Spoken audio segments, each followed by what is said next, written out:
being removed with the cooperation of the Peruvian government.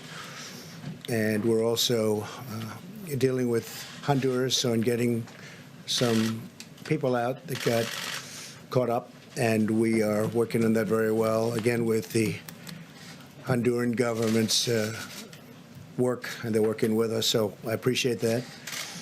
We have a couple of other locations that we'll report to you, and we were able to get a young woman released from a certain area who was being horribly accosted, horribly treated, and we spoke to General Milley. General Milley took care of it. We went in, and we got her out, and we'll report further on that one.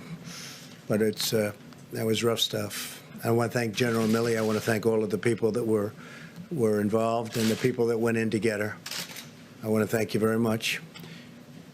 As we continue to marshal every resource at America's disposal in the fight against the Chinese virus, we're profoundly grateful to our nation's state and local leaders, doctors, nurses, law enforcement, and first responders who are waging this battle on the ground. It is absolutely critical that Americans continue to follow the federal government's guidelines, so important, about social distancing, non-essential travel, and hand washing.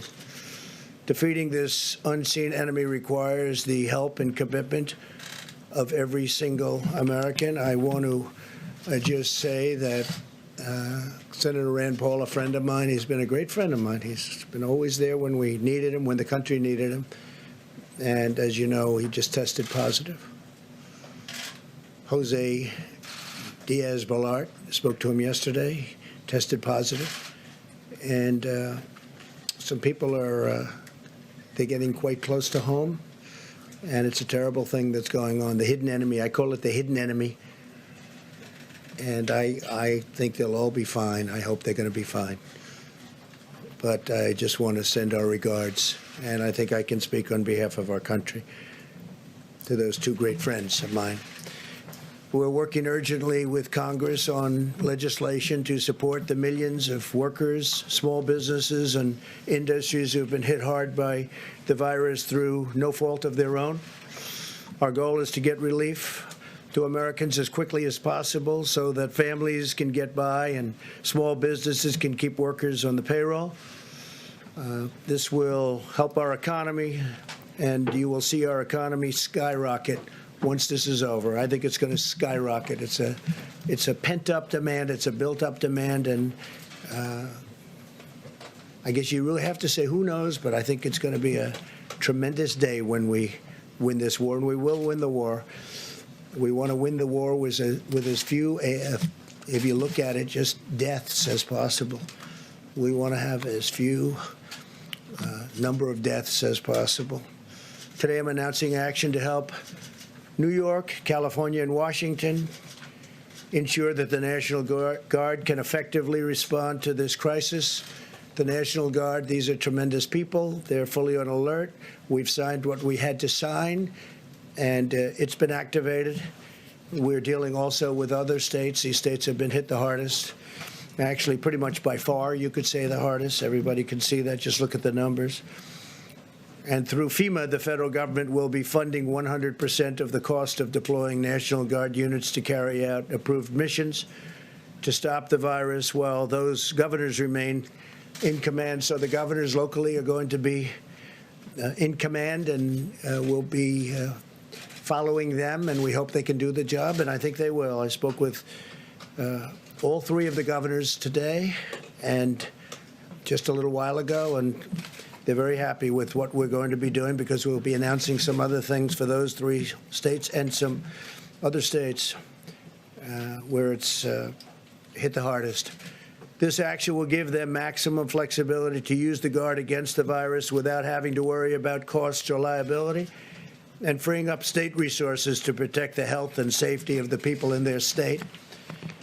The federal government has deployed hundreds of tons of supplies from our national stockpile to locations with the greatest need. In order to assist in those areas, I approved the state of New York's request for a major disaster declaration, something which Governor Cuomo has been asking for, and which I agree, and we had it done in very rapid fashion. We approved this on Friday evening, and we are working very, very hard to get all of these things not only signed up, but completed and finished and win. The request from the state of Washington for a major disaster declaration was approved just a little while ago. Went through the process, and we moved it very quickly. The request from the state of California was just received, and we will have it approved very quickly. We'll be working. I told that to Gavin Newsom, and we're working on getting that done very quickly. It'll be done maybe tonight. We have large quantities of medical equipment and supplies on the way based on all of this to those states, including respirators, surgical masks and gowns, face shields, coveralls, and gloves, with large quantities already delivered to Washington and to New York.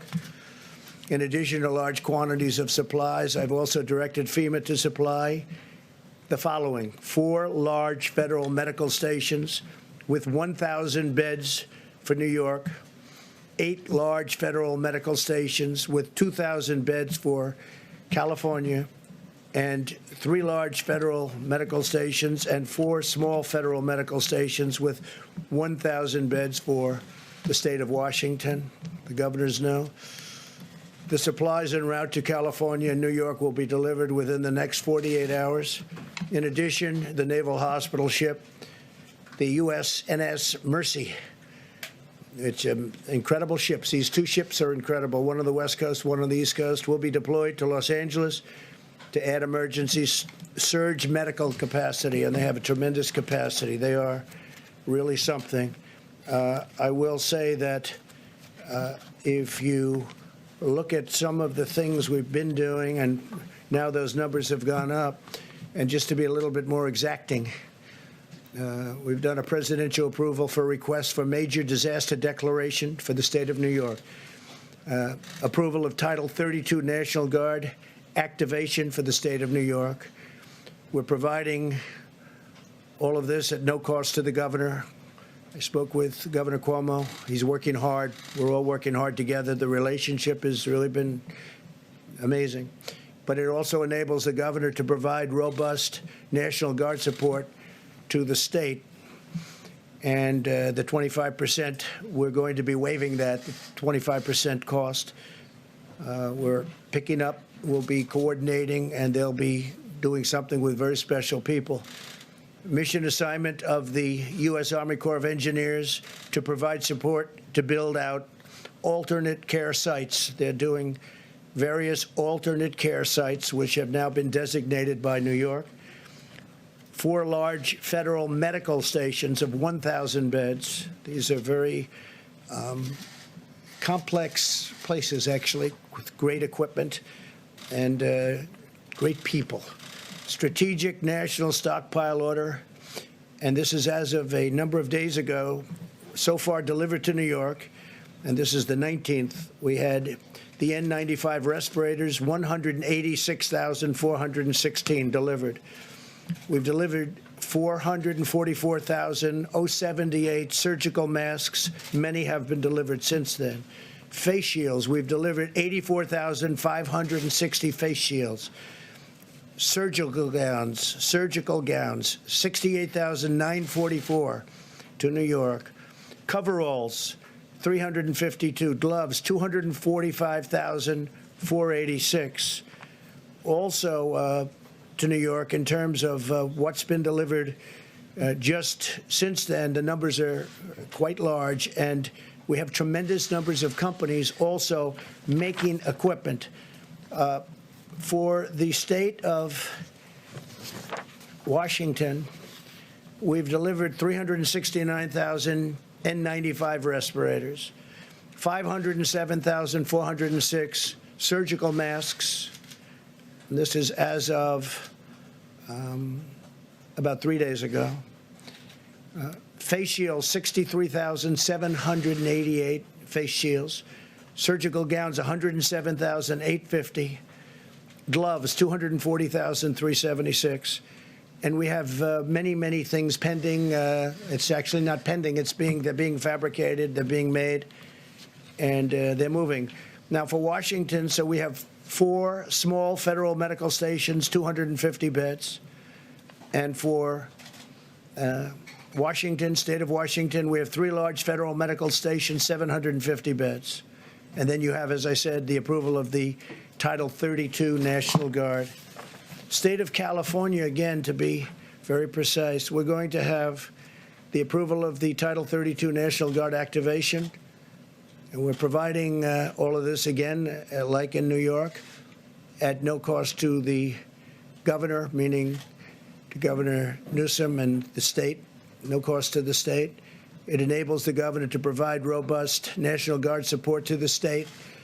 So they're going to have control of the National Guard. Federal government sending, these are incredible people that are being sent. We have 8 large federal medical stations with over 2,000 beds, and that's going to California. And then strategic national stockpile order. We've ordered, likewise, hundreds of thousands of different items. I won't go into the exact numbers, but the numbers are very substantial. But we're having tremendous additional numbers sent. And whatever the states can get, they should be getting. I say we're sort of a backup for the states. And some of the states are doing really well, and some don't do as well. The ones that don't do as well need more help. But these are 3 states that really do need help because they are hit very hard. And the outpouring from the private sector has also been extraordinary. I'm pleased to report that Honeywell, great company, has just announced it will immediately expand its personal protective equipment manufacturing operations in Rhode Island to produce millions of additional N95 masks. They're very hard to get. They're actually quite complex. For the U.S. government's strategic national stockpile, they'll be immediately then delivered to the various states. This expansion is already underway, and it's going to provide a lot of jobs for that state, probably around 500. The masks will be distributed by the government for the use of the health, safety, and emergency, and this for response workers, primarily for response workers. These are very high-end. This expansion is in addition to Honeywell's action to more than double production of its existing personal protective equipment manufacturing plants. They make a lot of different things, and they're doubling and tripling their production. They're going round the clock. Today, I'm also announcing the launch of a new public-private consortium organized by the White House, the Department of Energy, and IBM to unleash the power of American supercomputing resources to fight the Chinese virus. The following leaders from private industries, academia, and government will be contributing. And they're going to be contributing a lot of different things, but primarily computing resources to help researchers discover new treatments and vaccines. They'll be working along with NIH and all of the people that are working on this. But tremendous help from IBM, Amazon, Google, Microsoft, MIT, Rensselaer Polytechnic Institute, the Department of Energy's National Labor Laboratories, the National Science Foundation, and NASA. They're all contributing to this effort, and they're fully in gear. This afternoon, I also want to update you on the steps we're taking to protect and serve our country's 18 million veterans. These are great people. Our amazing veterans have shown their eternal loyalty to our nation, and this is the time where they're in need, and we are going to show our loyalty to them. We're being very protective of our veterans. We're working on certain hospitals where we may be doing some veterans hospitals. We're going to be very protective of our veterans. Some of them are of that very vulnerable age, and some of them obviously are not feeling well, and some of them are still suffering the wounds of war from many years ago. Yesterday, I signed vital legislation to ensure that the GI Bill will cover distance learning during this emergency. I also spoke with many of our veteran service organizations, or the VSOs, to describe our unprecedented action. In February, the Department of Veterans Affairs established 19 emergency operation centers throughout the country. one of the things that they've been trying to get done for many years, you all know this from following me over the last number of years, but we got it done pretty quickly. They've been trying to get it done for many, many decades, was choice, veterans' choice, and also veterans' accountability. Now, if it's crowded within this, if they can't get to a doctor, we have great doctors in the VA. I have to say that. We have fantastic doctors, as good as they come. But it's hard to get to them because of what was bureaucracy, but no longer bureaucracy. We've done a lot of things, in that case, because of accountability. When people aren't doing their jobs, or if they're bad, or if they're sadistic, or if they steal, or anything bad happens, we're now allowed to fire them for, I signed that a year and a half ago. For many years, you weren't able to do that. So the VA is working, and I was just told by our great leader at the VA, Robert Wilkie, he said for the first time, we get the highest marks in the history, highest poll numbers in the history of the Veterans Administration. Came out a week ago that they're happy. And look, one of the reasons that happened, highest in history, one of the reasons that happened is because of veterans' choice. If they have to wait online, they go and see a private doctor and we pay the bill. And they get better. They don't have to wait 2 weeks and 3 weeks or 2 days, but they get better. And a lot of times they waited so long that they would have a problem and it would end up being terminal because they couldn't get the kind of treatment that they deserve. So highest poll numbers, highest approval numbers in the history of the VA. I was just given that information yesterday. We restricted visitors' access to 135 veteran community living centers, which house nearly 8,000 veterans with chronic medical conditions, so that we limit their exposure to the virus. We want to totally take care of our veterans, and that's what we're doing. The VA has canceled most elective medical and surgical procedures. They're delaying them till after this is gone, after we've won. We began providing life-saving care to patients who had symptoms across the 171 VA medical centers nationwide. That's a big deal. Under my administration, the VA has also been a leader in expanding telehealth. Telehealth is becoming a bigger and bigger factor in medicine. This month, we have taken bold action to cut through the red tape and make telehealth available for millions more Americans during this crisis. They can speak to a doctor from the safety of their home rather than risk becoming infected or making a tremendously long trip, when, frankly, you'll speak to a great doctor right from your home. It's happening, telehealth. We're very much at the forefront of that, too. We're very proud of it. And it also takes a big burden off our system. We continue to accelerate the development of safe and effective vaccines. We're also aggressively investigating a number of antiviral therapies and treatments to determine their potential in reducing the severity and duration of the symptoms. And you know how I feel, because how I feel is on Tuesday, they're going to be starting it on Tuesday morning. And we're going to have some medications delivered that we're going to see if they work. They certainly are effective in other ways, and they are safe from the standpoint is that they're not killing people. We're not going to have that. So a lot of great things have been happening in that regard. I just want to finish, and then we're going to ask a couple of people to say a few words that have been so much in the forefront of this incredible job that we've all been given. But I want to say that I know that this is a challenging time for all Americans. We're enduring a great national trial, and we will prove that we can meet the moment. I want to assure the American people that we're doing everything we can each day to confront and ultimately defeat this horrible, invisible enemy. We're at war. In a true sense, we're at war, and we're fighting an invisible enemy. Think of that. For those of you who are feeling alone and isolated, I want you to know that we are all joined together as one people, eternally linked by our shared national spirit. We love our country, a spirit of courage and love and patriotism. No American is alone as long as we are united, and we are united. We're very united. People are saying things now that 3 weeks ago, they didn't talk that way. We're very united. No force is equal to the strength of really a unified America, united America, an America like we have it right now.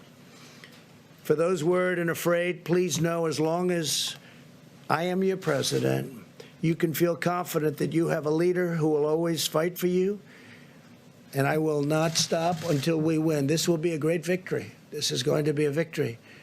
And it's going to be a victory that, in my opinion, will happen much sooner than originally expected.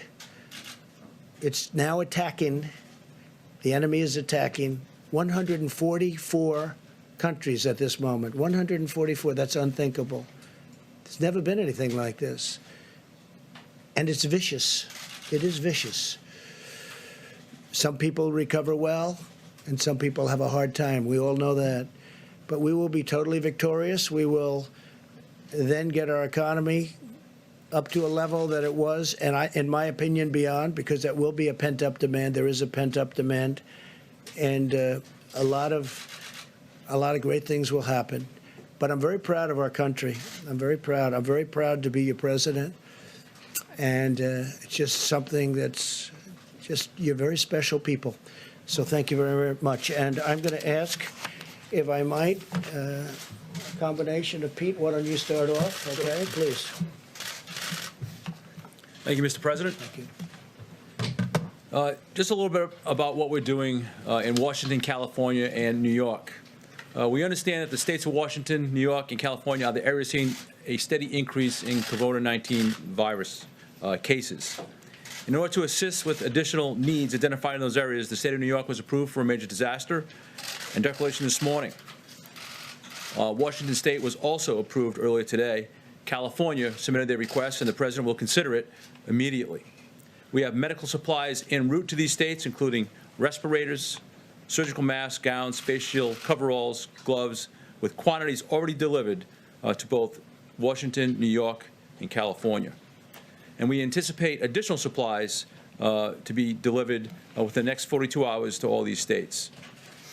Under President Trump's unprecedented national emergency declaration on March 13, FEMA is assisting state, local, tribal, and territorial governments, including reimbursing eligible emergency protective measures taken at the direction or guidance of public health officials in response to this emergency. All 50 states, the District of Columbia, 5 territories, and 2 tribes are working directly with FEMA under the nationwide emergency declaration for COVID-19. With the assistance of the FEMA regional administrators who are throughout the country, we are working to address the needs of state and local officials everywhere. States, tribal, and territorial governments do not need to request separate emergency declarations to receive FEMA assistance under this nationwide declaration.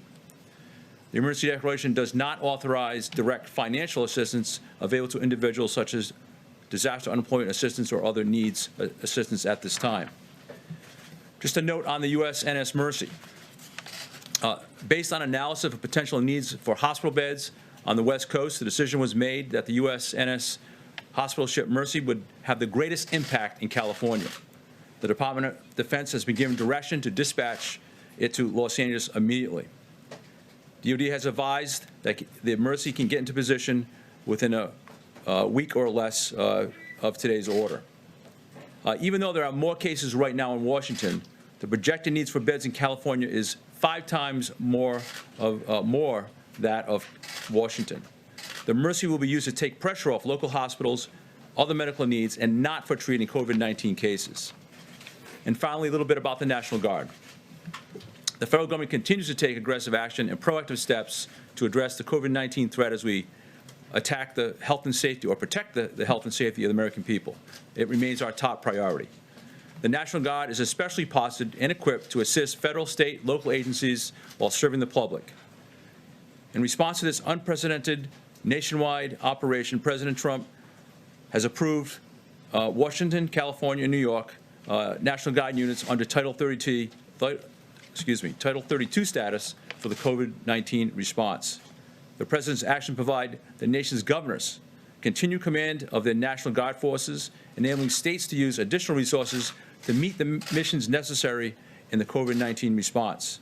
The National Guard is a viable and responsive avenue to provide a much-needed asset that is state-managed and federally supported. And I want to be clear, this Title 32 activation does not federalize National Guard members. The National Guard is still under the authority of each governor. They will work in concert with the Department of Defense. And we've had a lot of disinformation circling, and I want to make sure it is understood that this is not martial law. The Department of Defense, by way of a mission assignment, will lead this task. If you just join us, And finally, we continue to respond to hundreds of requests from governors across the country in filling all their critical needs. Thank you, sir. 3/22/2020. Here we go. Peter Navarro? Thank you, sir. Thank you, Mr. President. Good evening.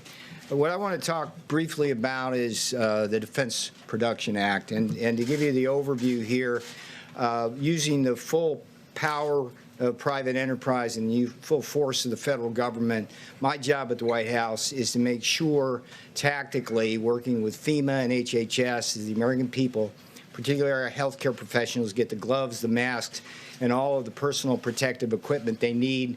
And I can tell you, sir, that since you signed the Defense Production Act, my job's gotten easier. And let me explain why. The Defense Production Act, in this context, has two primary functions. One is mobilization of the industrial base, in this case the public health industrial base, and the other is allocation of resources, both from the supply chain to the manufacturers and from the manufacturers to the end users, such as the healthcare professionals. Now, what we're seeing on a purely voluntary basis, based on the leadership of this administration, we're seeing the greatest mobilization of the industrial base since World War II. And every day I'm working with organizations and companies, National Association of Manufacturing, the National Council of Textile Organizations, and so on, in terms of building up rapidly our capabilities to get what you need. Now, let's think about what mobilization means. It can mean, for example, repurposing a factory. So Pernod Ricard called us last week, and they had 3 hurdles they had to deal with. They called my office, had to make a call to Treasury, FDA, and HHS to clear the path. We got that done that day. They started their production that day, moving from alcoholic beverages to hand sanitizers, and as we speak, a truck is moving towards New York and will arrive there Tuesday to share with the hospitals over 1,000 gallons of sanitizer. So that would be a repurpose. A second example would be one that the President offered with Honeywell. Again, Honeywell called the White House asking for help from the President. And what they said is, look, we want to do this new factory in Smithfield, Rhode Island. They called me on a Friday morning. And by that night, we had a contract in to HHS. HHS flipped that immediately, and I had Honeywell moving people and equipment from Massachusetts to that facility in Smithfield, Rhode Island, and we're going to have those masks produced within 30 days, moving on the assembly chain. So my point is, mobilization is repurposing, building up capabilities.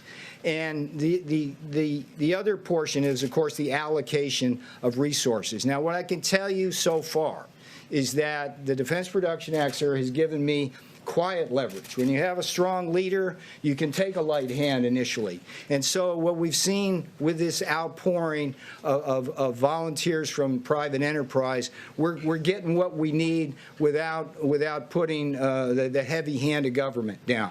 There will be possibly cases down the road, and the manufacturers have actually asked me and alerted me this, where some places in the supply chain, they may have problems that the White House will have to break through using the Defense Production Act. We won't hesitate to do that. The last thing I'll tell you is that I also get a lot of calls that are very disquieting. Brokers are offering millions of items, whether they're goggles, masks, or whatever, and you go through 3 different brokers, tracing to a warehouse in L.A. that's allegedly got 10 million masks, and they want to charge you 7 times what they cost. That's price gouging. We are a message to the hoarders. If you got any large quantities of material that this country needs right now, get them to market or get them to us. We'll pay you a fair price. But if you don't do that, we're going to come for you and make sure that doesn't happen in this country, and that would be a good use of the Defense Production Act. So I salute you, sir. You've made my job easier, and I appreciate that. Thank you, Peter, very much. Great job. Mike, please. Thank you, Mr. President. Task Force met this afternoon, as we do every day. And let me begin today by simply saying thank you to the American people. And thank you for the way that people across this country, 7 days into 15 days to slow the spread. The people in communities large and small across America are responding, are cooperating, are communicating, not just on behalf of their own health and the health of their family, but more importantly, on behalf of the most vulnerable among us. So on behalf of your president and our entire task force, just thank you to the American people. I also want to express our appreciation to the governors across the country. The President today just announced action in New York, California, and Washington State as the latest demonstration that this administration will do whatever it takes to support the leadership at the state and local level as the American people confront the spread of the coronavirus. The legislative efforts that are underway, being negotiated on Capitol Hill as we speak, the bipartisan spirit that's taking place there, that's reflected in all of our interactions with state leaders around the country, is a great credit to the nation. But it should be a great encouragement to the American people that your government at the federal level, at the state level, working with courageous healthcare providers all across America, are coming together to meet this moment. And that is the way our system works. It's extremely important that the American people recognize that one of the things that makes America different is that we have a system of federalism, and that by putting FEMA in the lead, the President has emphasized that our response to the coronavirus is in the anthem of FEMA, it is locally executed, state managed, and federally supported. We want the people on the ground, the decision makers, to have what they need. We want states to be able to manage the unique circumstances in their states. And whether it be the legislation moving through the Congress or the efforts the President announced today, major disaster declarations, Title 32 on the National Guard, resources flowing, hospital beds flowing, we're going to continue to make sure that our states have what they need to meet this moment. Our task force continues to focus on the priorities the President's given us. They are testing, mitigation, and supplies. And on the subject of testing, as is evident to people across the country, testing is more and more available every single day. We'll be detailing tomorrow from this podium the progress that we are making on tests. At this day's reporting, 254,000 Americans have been tested and received results in coronavirus tests, with slightly more than 30,000 actually testing positive. There's a bit of an encouraging word in that for every American. Remember, everyone that's being tested now, with the exception of our healthcare workers, are people that have symptoms that make them think they may have the coronavirus. And as our numbers come in consistently, because the 254,000 does not include all the local hospitals or all the local labs in our states, it's working out to be about 1 in 10 Americans who've been tested who thought they had coronavirus actually had it. 9 out of 10 did not. But we'll continue to roll out the testing to provide that resource to the American people. And we're working to make testing happen faster. We expect from word from the commercial labs that we should be caught up on the backlog in testing by the middle of the week. And we are urging today, on the President's behalf, that all labs would prioritize inpatient testing. Let me say again, to all of the commercial labs in the country, you will receive guidance from HHS tomorrow that on behalf of the President and the White House Coronavirus Task Force, we are urging all commercial labs to prioritize inpatient testing. We want people that have been checked into a hospital that are being treated for what they suspect to be coronavirus to receive those tests more quickly. Also, I'm pleased to report that yesterday the FDA approved an emergency authorization on a new test that should be in production by the end of March. It actually would be a coronavirus test, the results of which come back in 45 minutes. And we're also working, the FDA is working with manufacturers around the country to come up with even faster, more innovative tests. And as we told our governors in several calls this week, governors and state health officials should simply contact FEMA for the latest information on testing solutions. Let me also say, tomorrow when we gather at this podium, we'll be unveiling, with Dr. Bob Redfield in the lead, new guidance for people that work in law enforcement, first responders, people that work in what we call critical infrastructure in the country. It was in early March the CDC issued guidance for people that were asymptomatic or did not have symptoms, but who had been exposed to someone with coronavirus. We gave them guidance about being able to return to work wearing a mask for 14 days. And tomorrow at this podium, CDC will unveil, in cooperation with the Department of Homeland Security, new guidance which will make it possible for people that have been exposed to return to work more quickly by wearing a mask for a certain period of time. Let me also amplify a point on behalf of the President and on behalf of the State Department about Americans abroad. You know, one of the reasons why the United States is in a different position today than portions of Europe are, and China and elsewhere, is because the President suspended all travel from China. He suspended travel from Europe and the UK and Ireland. But the State Department is working around the clock to assist Americans who may find themselves overseas. They're able to come home. There's no barrier to Americans coming back to American soil. They're screened when they come home through a series of airports.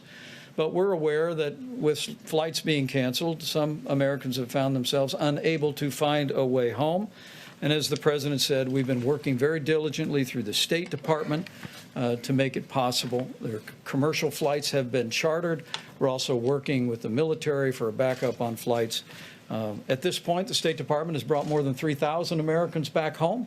But speaking to the Secretary of State today, he wanted me to share a website and a phone number for any American that might be looking on from overseas. You can call the Smart Traveler Enrollment Program at 1-888-407-4747. Or you can go online at step.state.gov. This will allow our embassies and consulates to gather important information about your situation and work to facilitate to bring you home. Let me say finally, as I began, let me close. As the chairman or the leader of this White House Coronavirus Task Force, we are 7 days into 15 days, and the American people are responding. Because as we speak about supplies, as we speak about testing, the most important thing every American can do is heed the guidance and the direction from your state and local officials, particularly in areas where we have widespread coronavirus infections. But for every American, putting into practice these measures that the President alluded to at the very beginning of his remarks is a way that we can do this, America. That we can lessen the magnitude of the coronavirus in our country with the cooperation, compassion, generosity, and prayers of the American people. We can slow the spread, we can protect the most vulnerable, and we can heal our land. So let's do it, America. Thank you, Mike, very much. Thank you. Thank you very much, Mike. So just a couple of little things that will take some questions. Maybe you will have some, maybe you won't. That'll be a shock. You'll shock the American public. But I have to say on the testing, if this works out, and we think it might, the new test will be a very simple one, much easier than the existing test, which is quite complex and not a lot of fun to take. And this will be a game changer. But remember, we inherited a broken, obsolete system. It was good for a small number of people, but not good for the millions of people that we're talking about. And we've made this into a system that no matter where you go in the world, that's where they're going. That's what they want to do. That's how they're going to be doing it should something like this happen again. So our people have done a fantastic job, really a fantastic job. And I hope the new test works out. We'll know fairly soon, I think, Doctor. We're going to be knowing about that fairly soon. Hopefully it'll check out or test out. And we certainly are looking forward to that. That will be a very simple test by comparison. Won't be unpleasant at all. And one other thing, the ships. So we have the Mercy, and it's going to California, as you know. That's on the West Coast now. And you have a sister ship that's essentially a twin. They're incredible. I mean, they're incredible ships. I've seen it. I've seen one of them, and they are unbelievable what they can do and the capacity. Many operating rooms, you know, they're wartime ships. They're meant for war. Many operating rooms, stainless steel. These rooms are as good as there is anywhere in the nation, actually. I spoke with Governor Cuomo. We had a great conversation today, a number of conversations, actually. He's working very hard. And we are going to be bringing that ship that's called the Comfort. So you have the Mercy and the Comfort. The Comfort's on the East Coast. And that ship will be coming over the next 3 or 4 weeks. It was in the middle of maintenance, and we are moving the maintenance very quickly, and we're also supplying the ship simultaneously. It's actually big supplies going into those ships, big. And that ship will be coming up here over the next few weeks, and we'll probably be putting it in New York Harbor. And we're making arrangements for that also as to where it's going to be docked. So you have the Mercy and you have the Comfort. They'll be coming up. The Mercy will start very quickly. It'll be arriving in Los Angeles pretty soon. So we look forward to that. A question? ABC, go ahead. Thank you. First of all, Senator Paul testing positive. When's the last time you had in-person contact with him? Gee, I think it was quite a while ago.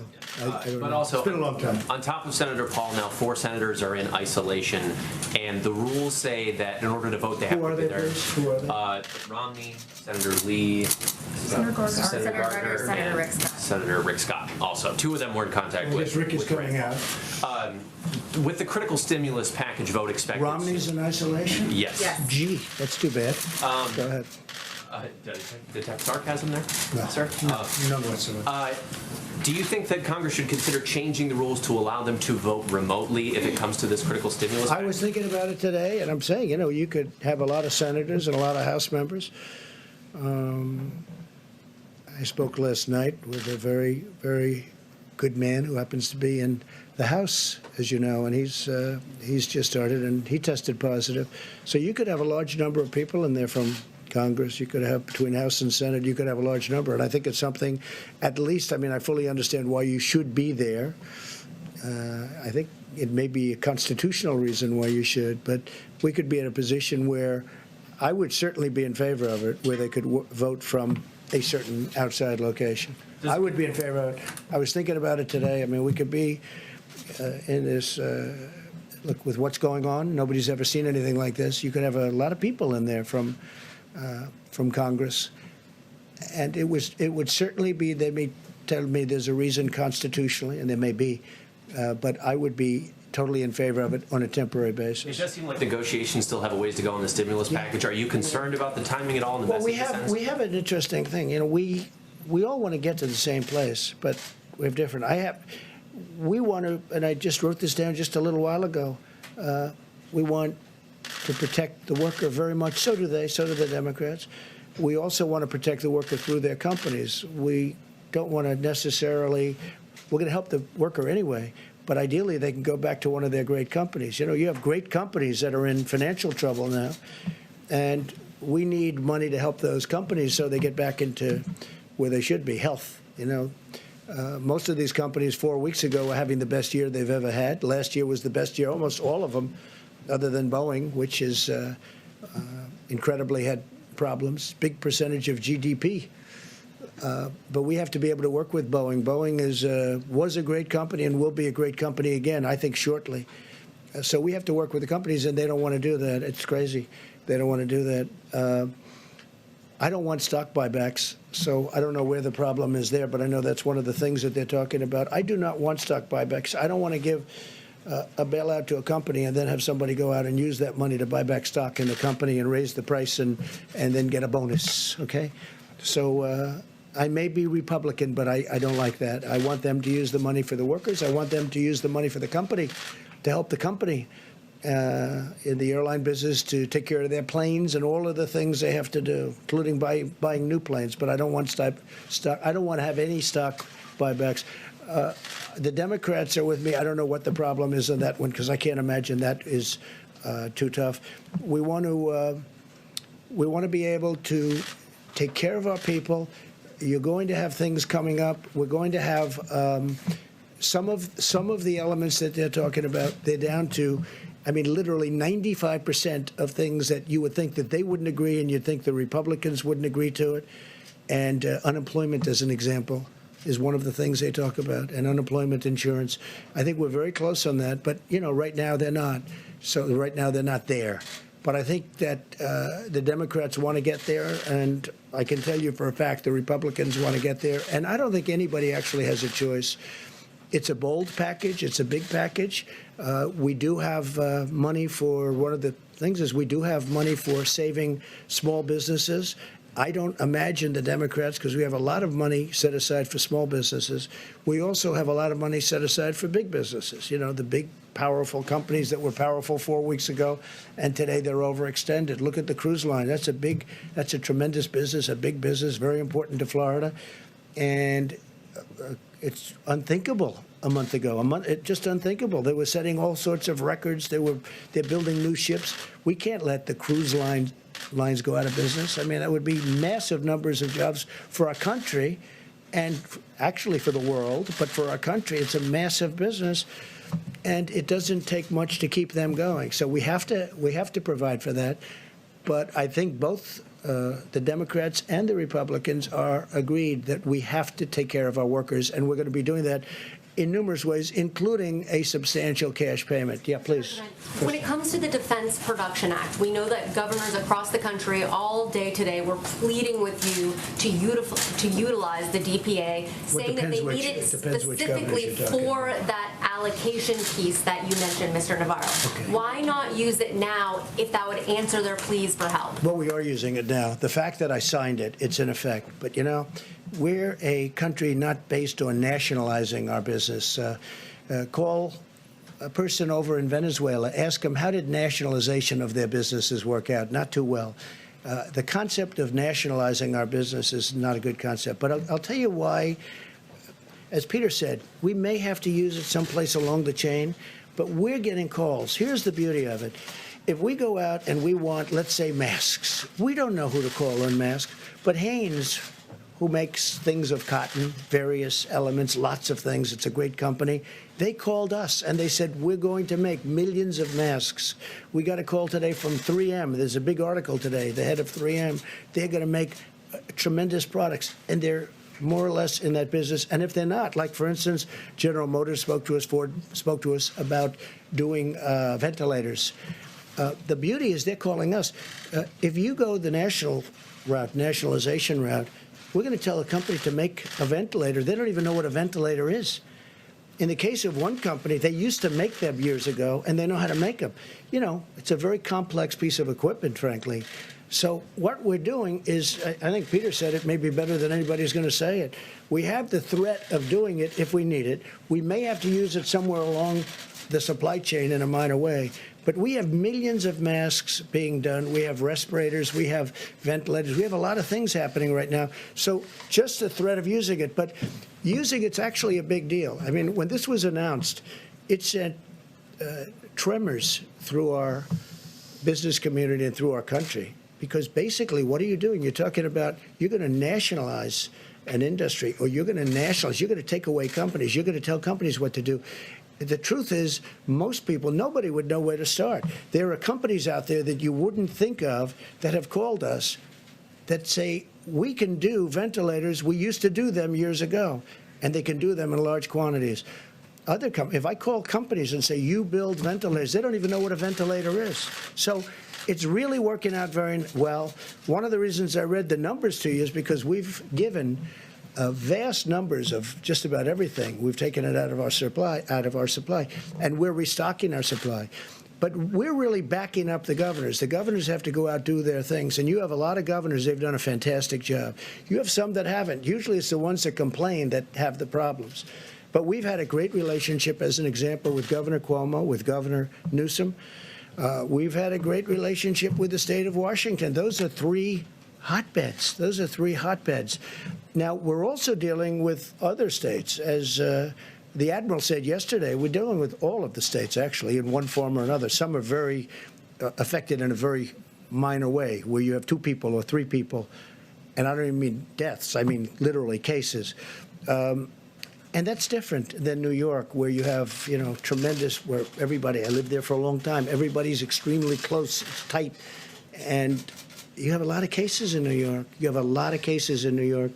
And we're helping Governor Cuomo. We're helping Governor Newsom. They've been total gentlemen. They want to get it done, and we want to get it done. But doing it the way we're doing it is much better. It's really much better. But in terms of I'm asking about the supply chain.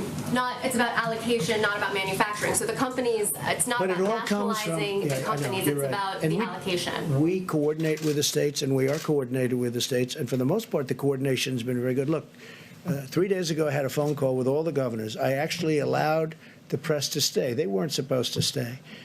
And one person in the media said, that was surprising.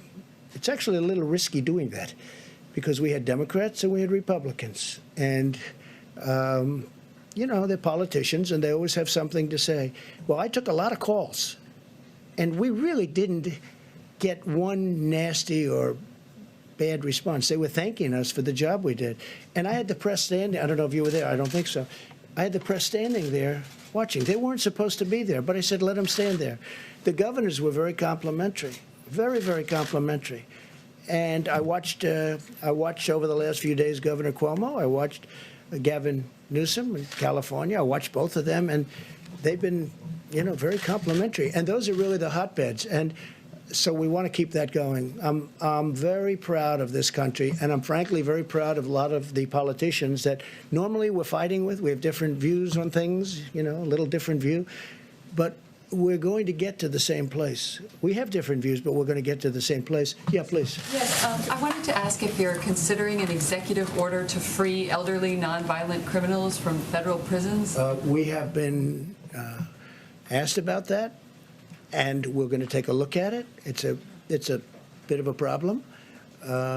But when we talk about totally nonviolent, we're talking about using totally nonviolent prisoners. We are actually looking at that, yes. Thank you. And a quick I wanted to ask also, your administration eliminated a key position in China in July, a medical epidemiologist embedded in China's disease control agency, and it was just months before the first cases were spotted in Wuhan. So the question is basically why the post was eliminated. And well, I could ask anybody. Would you like to take that one, Bob? But you know, this is just like all of the other stuff that not you, but that the press was asking, all of which turned out to be, we actually gave CDC more money, not less money. They said we defunded. It turned out it was more money. Every one of those things that were said were 100% wrong. And this sounds like another one of them. But anyway, go ahead. Yeah, as you know, CDC has offices all around the world right now to do our function to detect and prevent and respond to outbreaks where they occur. The China office is actually being augmented as we speak, and we've been embedded there for over 30 years. There's a reason they call it the Chinese CDC, because we've had that productive partnership. Mr. President. And I wish, again, our relationship with China is a very good relationship. I wish they told us 3 months sooner that this was a problem. We didn't know about it. They knew about it, and they should have told us. We could have saved a lot of lives throughout the world. If you look at what's happening in Italy and Spain and a lot of other countries, we could have saved a lot of lives throughout the world. Kelly? Mr. President, given the diagnosis for Senator Paul and people being self-quarantined, what concerns do you have about the direct threat to the function of the Senate, the ability to get this important package that people are waiting for passed?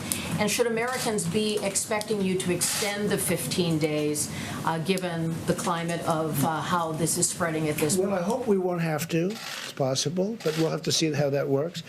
As far as the Senate is concerned, we are looking at some of the folks are feeling very good. Some are quarantined, but they're negative. It may be totally fine. Okay.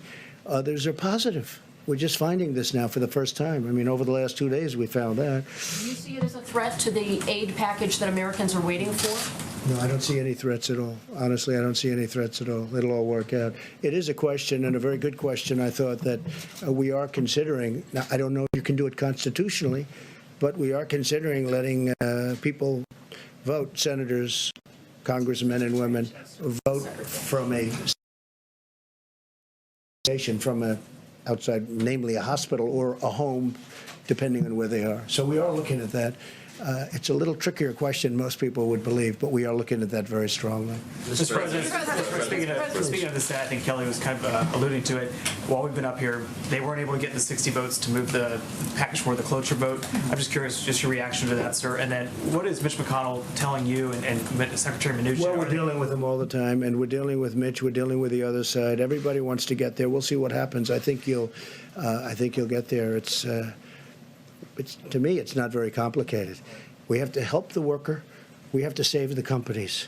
Because as soon as we're finished with this war, it's not a battle, it's a war. As soon as we're finished with this war, our country is going to bounce back like you've never seen before.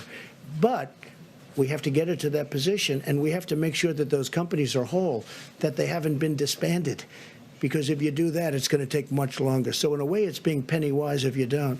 But we want to help the worker. We want to help the companies that the workers come from, because if those companies go out of business, and that includes small businesses, we have a tremendous amount of small business work in there, you know that. Once they go out and they don't come back, that's a much longer period of building. You mentioned off the top, sir, I apologize. There was a woman that was an American that was she being tortured? What was going on there, sir? Bad things were happening to her in a certain country, and we're really under the feeling that we should keep it somewhat private until she's already been freed. And I have to tell you, General Milley and his people were unbelievable. They were not playing games. General Milley does not play games. He's a very interesting guy. They got her out. They got her out of a certain country where she was seriously abused, accosted, and whatever the maximum word is, other than death, that happened. But we got her out, and she's okay, and she's back with her parents. Can I ask you one last question, sir? It's something I've just been curious about.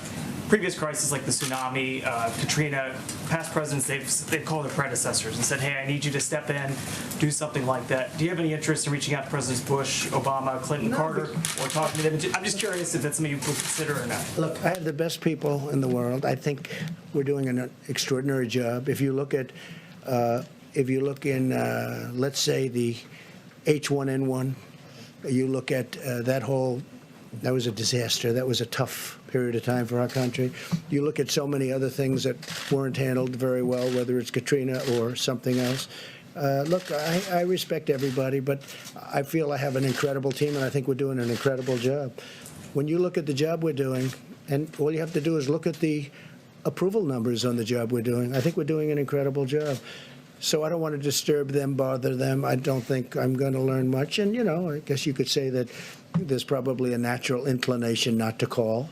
Now, if I felt that if I called, I'd learn something, and that would save one life, it would save one life, okay? I would make the call in 2 minutes, but I don't see that happening. Please. Can I ask you about the comments that a couple of your former aides have said today? Gary Cohn said, is it time to start discussing the need for a date when the economy can turn back on? Whereas Steve Bannon is saying, drop the hammer today on the virus. We're going to have to take the pain up front. We have to shut it all down. I saw both. I want to ask about the tension between the economic pain we're suffering and, of course, the virus itself and the casualty and deaths from that. Look, I'm of the opinion we have to do great during this 14 days, during the 15-day period. We'll know at the end of 14 days, pretty much, we're going to have a pretty good idea how we're doing. I think you have to shut it down, and you have to see. But, there'll be a point at which we say, we're back in business. Let's go. Those two statements are not mutually exclusive. You understand? I saw both of them today. Well, I think and they Steve intermesh. For more of a shutdown well, than we are now. He's calling for a faster, just a brutal shutdown, and then open up maybe a little bit faster. So, there's that fine line. Look, we did a big shutdown when we wouldn't allow people from China that could have been very seriously infected, when we cut that off very early. And then we cut Europe off very early, as you know. So that was also very When do you early. start opening Main Street back I up? can't tell you that. What I have to say is that I think we're going to have good results. I think the American people have been amazing. I think our stimulus package will get done, and it will be a tremendous package. We're really not, they may not have gotten those votes, but they're very close to getting a deal done. So I'd be surprised if they didn't. And if they don't, I think, frankly, the American people will be very upset with the Democrats because the Republicans are ready to approve a deal. So the only reason a deal couldn't get done is pure politics. Yes, please. Mr. President, despite your differences with New York City Mayor Bill de Blasio, he says that the city is going to run out of basic hospital supplies by April. How do you prevent New York City from becoming the next Italy? Well, he should have, the hospital systems in various places. Some have been stocked and ready to go for nothing for this, nothing. This is beyond anything that anybody ever thought possible. I think you could really say this. Nobody can really doctor. Nobody can really say, oh, gee, this will happen. This is a very unique, and hopefully it will be unique for, many, many centuries, for a long time. Hopefully we don't see this again. But again, the systems are supposed to be ready, willing, and able. They're supposed to be ready to go. We are helping them a lot, and I have great love for New York City, and I have great love for New York State, and we're going to help them a lot. I was just saying, we're sending our ships up there. We're sending more than just this ship. We may be using, if we need, we'll be using some of the cruise ships that you've been reading about. We'll be using them also because they're very immediate and very quick. They can be there very quickly. We have good docking systems in the places that we're talking about. So we may be using some of the cruise liners that we're talking about. But no, I think Bill de Blasio is working very hard. I think he's trying very hard. It's a tough situation for him and every mayor because nobody's ever seen the scale. When you hear you've given millions of masks and you've given hundreds of thousands of masks in a certain short period of time, and then you hear they need many, many more. One of the things they have started with respect to masks is the sterilization process. Some are really, it works very well. Others aren't really set up that way. You throw them out. But we have a sterilization process that's working very hard. Speaking of that, hand sanitizers, when you asked the question on the companies and what's going on, we have many companies now, companies that made whiskey, that made alcohol. They've now gone very quickly into the hand sanitizers and all of, you've been reading about 3 or 4 big companies. We're doing incredibly well on that. There was no way if you took the existing companies that something like that could happen. But it happens almost, they'll call Peter Navarro or they'll call somebody. In one case, they called me. They said, we can do this, we can do that. We've had a lot of those calls where companies want to. There's a company in New Hampshire, a great company. They want to make ventilators. I'd never thought of them for ventilators, but they do make metal equipment and things out of metal. They'll be great. They'll make a great product. So, Peter, I think you're seeing a lot of that, right? Yes, sir. Yes, please. Mr. President. The bill that is being contemplated by the Senate right now has a fund that has hundreds of billions of dollars for the Treasury Department to use to bail out states and localities as well as specific industries such as cruises and hotels. Will you commit publicly that none of that taxpayer money will go towards your own personal property? Every time I do it, like for instance, I committed publicly that I wouldn't take the $450,000 salary. It's a lot of money, whether you're rich or not. It's a lot of money. And I did it. Nobody cared. Nobody said thank you. Nobody said thank you very much. Now, I didn't commit legally. I just said, I don't want it. I don't want my salary. I work for zero. I don't want my salary. Nobody said, oh, thank you very much.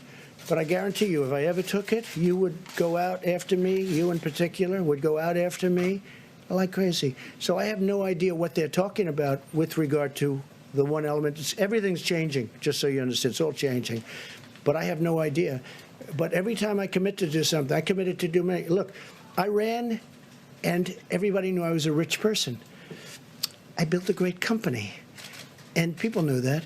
But I agreed to do things I didn't have to. I still don't have to. But my company, I told the kids who are running it, I'm not running it, But I told them, don't deal with foreign companies. Don't deal. I didn't have to do that. I could have just ran, and I didn't have to do that at all. And instead of being thanked for, again, not agreeing to do it, but just for not doing it, I get excoriated all the time. So I've learned, let's just see what happens, because we have to save some of these great companies. They can be great companies literally in a matter of weeks. We have to save them. Yeah, please. Thank you, Mr. President. Can I go back to your announcement at the top about the National Guard and then also the medical structures that are going to be built? Okay, so you had said that there would be 8 large medical structures that will be built in California with more than 2,000 beds. And then I think I heard you say there would be 4 small medical structures in the state of Washington with 250 beds. And could you say what cities and areas those are going to be in specifically? So we are filling the governor's request, and so we send that resource to them. They'll put it to best use. They'll put it to where they will have the most effect. So we don't dictate exactly where it goes. Again, it's a request from the state to the federal government for a certain asset, and those assets are sent to the governor can use it as he or she sees fit. And you're still considering, you just said that using the cruise ships as well. So if we need them, I hope we don't need them. I hope you're going to have great luck on Tuesday morning. We sent a lot of the medicine. We don't have to go into it again, but we sent a lot of the medicine to Governor Cuomo. I believe they already have it. And they have some very capable people. We spoke to Dr. Zucker, who is his primary representative on this, and we spoke to the governor himself. And I think he's excited about it like I'm excited about it. Now, will it work? I think it has a really good chance. I think it's worthwhile. Why should we be testing it in a test tube for a year and a half when we have thousands of people that are very sick? They're very, very sick. And we can use it on those people and maybe make them better, and in some cases maybe save their lives. So Governor Cuomo told me they'll be using their supply, starting the supply on Tuesday morning. I think it's very exciting. I think because if that happens, much of what we're talking about with ships and hospitals and all of the things that we're doing and all of these masks and everything that we're ordering, ventilators, it's a whole different game if that happens. And we'll see. There's been some tremendous signs that this could work. Now, again, you know, some doctors think it should go for years and testing, but, you know, this has been something that's been around for many years. It's been phenomenal, strong, powerful drug for malaria. But we think it might work on this based on evidence, based on very strong evidence. We're going to see. We're going to know on, you know, sometime after Tuesday. But you'll have to ask Governor Cuomo. I think they're going to start the process. We've gotten them the drug. I think they're going to start the process of giving the drug mouth, you know, through mouth. And I think that starts on Tuesday morning, he said. And that'll be, I mean, I tell you what, I don't want to get anybody overly excited, but I'm very excited by that, by the prospect of it. Then in addition to that, they're working, NIH is working on vaccines and on. They're making great progress, but the vaccine does have to be tested for a long period of time because you can't give, you know, thousands, millions of people a vaccine and it turns out to be dangerous. So that does have to be tested. But this one's been taken for a long time, so we know pretty much one result. Yeah, please. Thank you, Mr. President. I wanted to ask about China and President Xi. When was the last time you had a conversation with him? Well, I don't want to exactly say that, but I have spoken to President Xi about this, specifically about this. And look, he doesn't want this. You know, this is not something that he wants, and it happened. It happened to China. And one thing they told me, I was told by our great Secretary of Agriculture, Sonny Perdue, that China's been buying a lot of our farm product. And I'm looking at different pricing, but China has, despite all of this, and it started, this delayed it a little bit, obviously, but it started fairly recently. But China's buying. We made a new deal, as you know, with China, a very big trade deal, and China has been buying our agricultural product. Have you talked to China about masks? I mean, they've been a supplier of the United States of masks, of a lot of this equipment. In fact, they're sending some masks. They're sending masks to Italy. They are sending masks to Italy. We're in a very good process with masks. But I'm a little upset with China, I'll be honest with you, because as much as I like President Xi and as much as I respect the country and admire the country, I have great admiration for the country, what they've done in a short period of time. Of course, our previous presidents allowed that to happen. You should say thank you very much to all of them. But they should have told us about this. And I did ask him whether or not we could send some people in. They didn't want that. Out of pride, I think really out of pride. They don't want us sending people into China to help them. You know, China's a strong country. They have their scientists and they have their doctors, very smart, a lot of people. But I did discuss that about sending our people in. And they didn't really respond. We went again, they didn't respond. If they went in, they would have been able to tell us, give us a much earlier indication. But we had an early indication. That's why I closed out China. I mean, I felt it was my instinct, but that's why I closed out China at a very early time. Please. Mr. President, are undocumented persons welcome at testing sites, and can they show up and be tested without fear of being reported to immigration officials for possible deportation? It's really a fair question. I think I'll let... would you like to answer that question? Please, Absolutely. Please. Surgeon General? We know from a public health perspective that it is important that people who have symptoms can get tested, but as you heard earlier, we are... Regardless of citizenship. Well, we know that the virus doesn't judge based on where you're from, and so it's important that we try to get people tested who have symptoms, but the important thing that we really want people to hear is that inpatients need to be tested. We need to prioritize our healthcare workers. And one thing I would like to say to you all very quickly, on behalf of the doctors on the task force, healthcare workers, we hear you. We hear you, and we absolutely are prioritizing your health and safety, making sure healthcare workers can get tested, inpatients can get tested, people at highest risk. But to answer your question, yes, we absolutely want to make sure people who have symptoms who could be spreading it can get tested. Mr. Surgeon General. Department of Homeland Security addressed that issue a few days ago. Customs and Border Protection actually issued guidance that absent certain circumstances, Customs and Border Protection does not target emergency rooms or health clinics. And I would refer you to the website. They issued a very clear statement making it clear to any person that is in need of a test or medical care that Customs and Border Protection is not focusing on emergency rooms or health clinics or the drive-through clinics. So that they could come in without fear of... Yes, I'll answer that. And if that's not the policy, I'll make it the policy. And I was just saying, as Mike was saying that, the answer is yes, we will do those tests because I think in that case it's important. I think that if you could say illegal alien, you could say illegal immigrant, you could say whatever you want to use your definition of what you're talking about. We're all talking about the same thing. Yes, we will test that person because I think it's important that we test that person, and we don't want to send that person back into wherever we're going to be sending the person, whether it's another country or someplace else, because, you know, we're now bringing them right out of our country. But, yeah, we will test those people. Okay? Mr. President, Yeah. Sorry, Mr. Surgeon General, a question. We were talking about this before the briefing. You know, a lot of folks, they're watching TV, they're reading up on this constantly. If you are not, somebody who's got a pre-existing health condition, but you all of a sudden you go, all of a sudden I just don't feel 100%. And then your mind just starts playing with you, right? You think, oh my God, I coughed 3 hours ago. Was that a first sign? When should those people really start to say, okay, maybe I need to call the doctor? Because you don't want to flood them. But a lot of people that are probably healthy right now are thinking, whoa, wait, that's all I'm hearing about. That's all I can think about. When should I either call a doctor or get tested? Do you need a test? Well, I hope not. I asked you before you came in if they've been temperature checked. Right? You better not. The Vice President gave an important statistic this morning.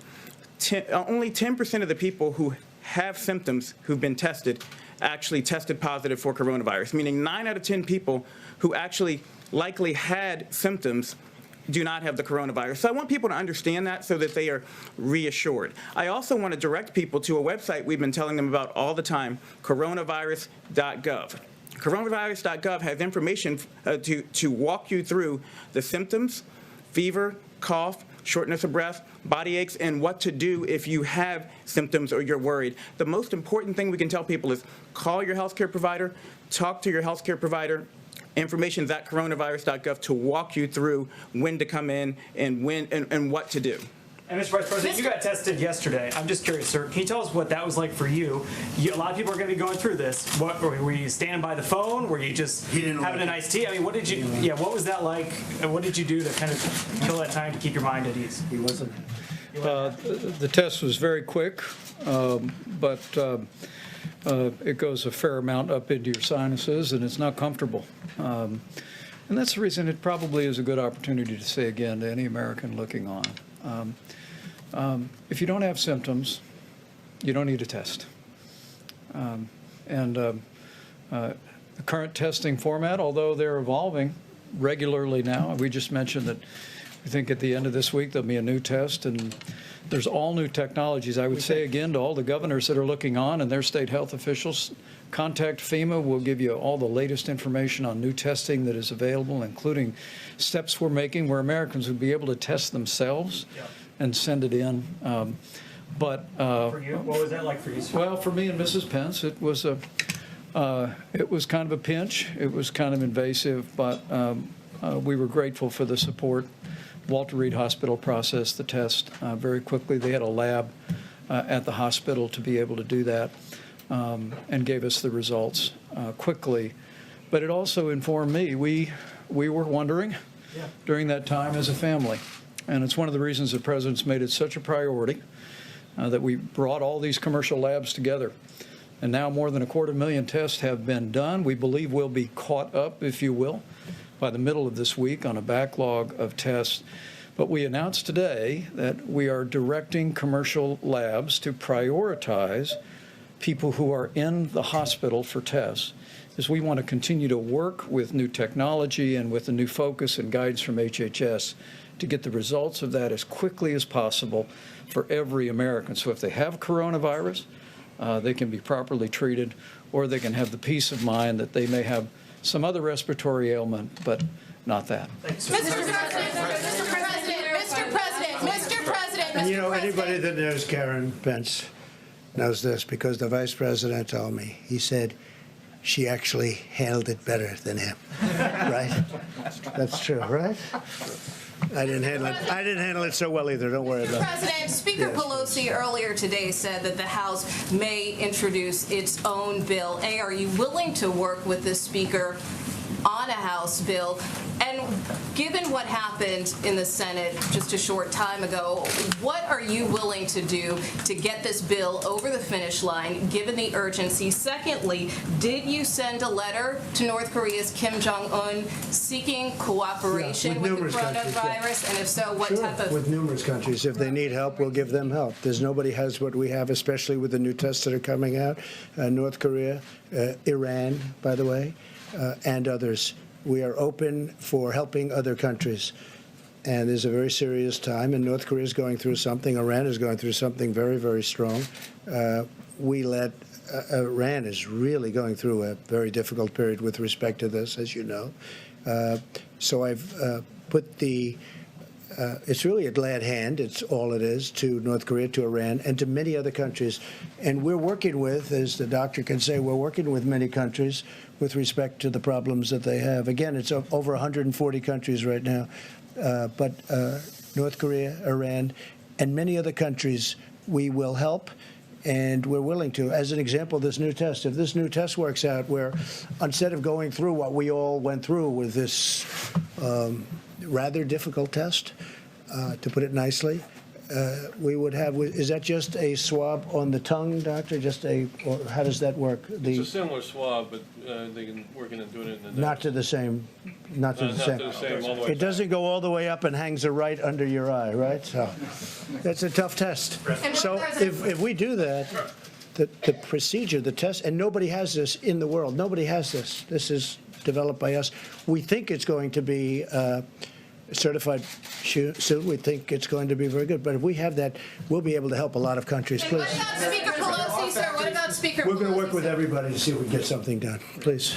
I mean, just to follow up on that, are you willing to work directly with Speaker Pelosi? Yeah, we'll as work she with writes a House bill? whoever we have to. We have to help the American worker. We have to help the countries from which the American workers, I mean, they came out of these companies, they were doing phenomenally well. You saw where payroll was going way up, where wages were going way, way up. There's never been a time like this. We can't lose those companies, and we want the worker to be happy. And we're being, I think, more generous than anybody's ever been. We want to take care of the worker, but we want to make sure that when we win the war, it's only a question of, it's when, not if. When we win the war against the virus, we want to make sure those companies are ready to charge forward. Not that they've been disbanded because we were penny wise and dollar foolish. There are factories around the world that produce medical protective equipment that are used in European hospitals. They've been certified for use at the highest level in European hospitals. Is the FDA and your administration willing to look at a waiver for that equipment to be sold from those factories? Well, we were asked that question a little while ago, and the answer is we may, but we may not need it. We do a very high standard. Our standard is higher. Please. Thank you, Mr. President. I was hoping you could give some guidance to American families who are anxious about their financial futures. Earlier today, on one of the Sunday morning shows, the Secretary of the Treasury, Steve Mnuchin, was talking about the millions of Americans who are impacted by these shutdowns that are happening in cities and sometimes full states. Yeah. And Secretary Mnuchin said that this shutdown, this lockdown, could last 10 to 12 weeks, perhaps early into June. Given that, would you consider another fiscal stimulus, another check to these families? We're going to see what happens. Hopefully we won't need it, but we might. But we're going to see what happens. Look, the greatest thing we can do is win the war. The war is against the virus. That's the war. We do that, everything, I really believe everything's going to fall into place. It's going to be beautiful. I call it a pent-up demand. People are dying to go out to a restaurant. People are dying to go onto airplanes. I think there's a tremendous pent-up demand. You may be surprised to the degree. I think it's going to go very rapidly because this wasn't a financial crisis, just the opposite. This was a medical crisis. Did you sell stocks, Mr. President? Did you or your family sell stocks? No, I don't have stock. I own things that... Did you make any alternates to investments in advance of this? No, I didn't even think about it. You know, it's very interesting that you ask a question like that. You know, nasty question, and yet it deserves to be asked, I guess. What I've done by deciding to run, I knew this the first day. I said, if I win, it's going to cost a lot of money. It cost me billions of dollars to become president, to be president of the United States, in things that would normally be run at a certain thing, even people that don't like me because they think I'm too tough on the border. Now, some people love me for it. Other people don't like me at all. You know, it's very funny. My wife, we were at a charity event in New York City. I had just announced that I was running, and we were at the Robin Hood Foundation at the convention center, which now we're going to be converting to hospitals for Governor Cuomo. Right? And I was walking in, and there was a smattering of boos and a smattering of cheers. I was getting both. And our very popular First Lady, she's turned out to be a very popular, people have great respect for her, but a very popular First Lady said to me, that's strange. I've never heard anybody booing you. That was very early on, because I think I called for strong borders, or I called for something that other people don't like, you know. And I knew this would happen. I knew it was going to happen. But the fact that I ran, and I knew as soon as I announced, when I ran, I said, it's going to cost me a fortune, not only in terms of actual costs. Look at my legal costs. You people, everybody is suing me. I'm being sued by people that I never even heard of. I'm being sued all over the place and doing very well, but it's unfair. But I'll say this, in terms of running for president, and I don't think rich people, Michael Bloomberg spent now is determined almost $1 billion, and look what happened. I think it's very hard for rich people to run for office. It's far more costly. It's just it's a very tough thing. Now, with all of that being said, I'm so glad I've done it because, you know, there are a lot of rich people around, got a lot of rich friends, but they can't help and they can't do what I've done in terms of helping this country. We are doing things. We got sidetracked by the invisible enemy. But, you know, when you look at what we've done, I said before, with the veterans, with all of the things we've done, especially choice, but when you look at all of accountability, when you look at all of the things that we've done, rebuilding the military, the tax cuts, which thank goodness we had the tax cuts because we had cushion. Oh, without that, this would have been catastrophic. We had a big cushion. I mean, with all of the losses that you've seen in the stock market, we're basically back, and with this horrible thing, if this would have happened before, you would have had nothing left. This was all cushion. But I will say that it cost me billions of dollars to be president, and especially with all the money I could have made for the last 3-4 years, and I didn't because I was being president. I have no interest in it. I'm allowed to. You know, I don't know if you know, George Washington, they say, he was a rich man, supposedly, relatively rich. And he ran the presidency, and he also ran his business. They say he had 2 desks. Nobody complained until I came along. I got elected as a rich person, but nobody complained until I came along. So it cost me billions of dollars to be president, and I am so happy I did it. Because who cares? Who cares? I'm really happy with the job we're doing, and I'm glad that this team and me are here for this horrible thing. I mean, it's a number of people have said it, but, and I feel it, actually. I'm a wartime president. This is a war. This is a war, different kind of a war than we've ever had. And when you look at the economics of the war, in the past we used to stimulate to get people jobs. Now we're stimulating to protect people because we don't want them to work, because we want them to stay away from each other. We don't want them to gather, social gathering. So we're paying billions of dollars more than that so that they don't gather. They don't, because we have to defeat this virus, and we will.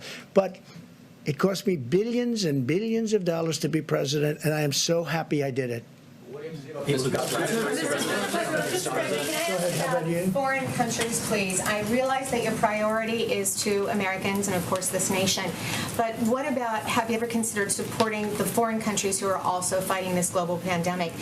Well, we do help foreign countries. I mean, that was the other question. Right. And I'm honored to help. And the doctor has helped. The Surgeon General is speaking to other countries all the time. They're asking him questions. What do we do? Nobody's ever seen anything like this. They're calling our people all of the time. And yes, I have let it be known that we'll help people, including North Korea, including Iran, and including many other countries. It's very important to do that. Are you considering any financial support for them? Let me quote to you two retired, a retired general and a retired admiral from the U.S. Global Coalition. No matter how successful we are in fighting the threat of COVID-19 pandemic at home, we'll never stop it unless we're also fighting it around the world. So financially, is there anything in the stimulus bill? And then are you considering any financial support? No, not in the stimulus bill, but we are very much, I mean, we give away billions of dollars for, as an example, AIDS in Africa. We're still fighting that battle. It's a tremendous battle, tremendous war also. But we're fighting it here, as you know, in 10 years. Now it's 8 years because I started it. It should have been started before, long before I got here, because they had the answer even before. But we're fighting that battle. We'll be AIDS-free in approximately 8 years. It looks like that is going to happen. We're spending a lot of money, but we're spending a lot of money with other countries. If you look at the aid that we give to other countries, we give billions and billions and billions of dollars to other countries. And a lot of times I say, you know, we could save a lot of money. We shouldn't have. And then they come in. I say, what's it used for? It's used to fight malaria. It's in countries that are very poor. It's used to fight AIDS in Africa. It's used to fight many other things, many other things. And I don't think I've ever said no. I can't. It's just so terrible. Countries that we have really, we're not involved with them very much, other than there would be tremendous death. Tremendous death. I mean, you can get a list, and I could get you a list. We give away billions of dollars to other countries, and we are giving away a lot in terms of everything, and probably we'll end up doing, economically doing something for other countries. But when I'm presented with these lists, that yes, sir, in Africa we're fighting AIDS or we're fighting something else, I tell you what, I start off by saying, you know, we could save a lot of money, and then by the time they walk those lists into my office, I say, we have to keep doing that. That's humanity you're talking. How about one more question? Yes, please. Thank you. I wanted to ask you about the states that have not yet issued stay-at-home orders. So in Texas, for example, the hospitals have said that they expect to run out of beds by the end of April if the governor does not issue a stay-at-home order. Dallas County just announced an order. It's not Well, uniform. states have to call. That's a great governor. You're talking about Greg Abbott in Texas, and he's a great governor, and he knows what he's doing. A lot of the areas that he's talking about, a lot of the counties he's talking about are not very strongly affected. You know, it's a very different kind of a place and a great place. But I have total confidence in Governor Greg Abbott. So you're okay with a lack of uniformity between Yeah, sure, states because and every within state the is different. Every state's different. I mean, Idaho, West Virginia, Iowa, Nebraska are much different than New York, than California, Los Angeles as an example, or San Francisco. They're much different. I mean, it's much different. The hot spots right now are state of Washington, and probably number one by far right now is New York. That's the hot spot like no other hot spot. And California is a hot spot, but New York right now is the leader. There's no question. All right, final question. Thank you, sir. Your administration is backing a lawsuit to invalidate the Affordable Care Act. And given that people are losing their jobs now and need health care more than ever, would you consider rethinking your position on that? Well, that's a lawsuit coming out of Texas again. That was headed up by Texas. And what we want to do is get rid of the bad health care and put in a great health care. And we will always, I will say this, I can make this commitment to you, the Republican Party is fully backing pre-existing conditions. Now, if we could get a great health care plan, which would need the House to do, but if we can get a great health care plan, we will only do it if we have pre-existing conditions totally back. So we're backing pre-existing, but would like to get rid of bad health care. Now, we are running the bad health care much better than it was ever run, and we're making it better. But it could be much better than it is. And so what we want to do is terminate it, have a great health care, but we will only do it with pre-existing. We will back pre-existing conditions. Okay? But what if the Supreme Thank you all very much. Thank you. We'll be back. We'll have a meeting tomorrow. This is Mario Diaz-Balart, not Jose. If you wanted to clarify that, you had said Jose. Works for us. Mario. Yes. Oh, you did say Jose? I watched Jose on NBC. Thank you, sir. The other night. Okay? Thank you, Mario. Donate blood. Donate blood. We need it.